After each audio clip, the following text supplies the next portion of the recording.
What's the difference between clinical somatic education, Hannah somatic education, Feldenkrais, and the Alexander technique?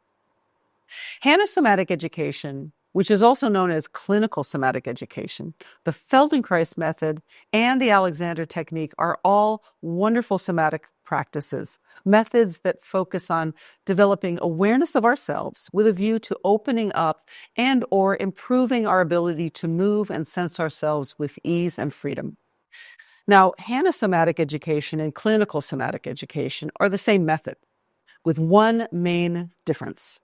Only graduates from the Novato Institute may refer to their work as Hannah somatic education, while all other practitioners, like those trained by Essential Somatics, use clinical somatic education. Now, this practice was developed by Thomas Hanna, and it stems from the Feldenkrais method. Feldenkrais was influenced by the Alexander technique.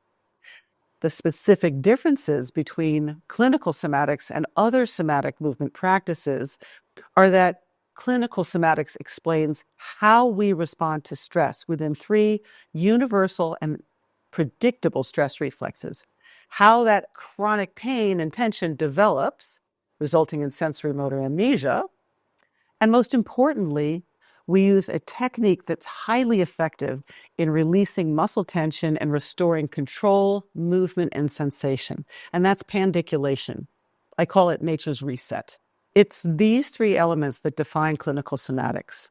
A further difference is that within clinical somatics, there are defined somatic movements so that you can easily build your own personal practice.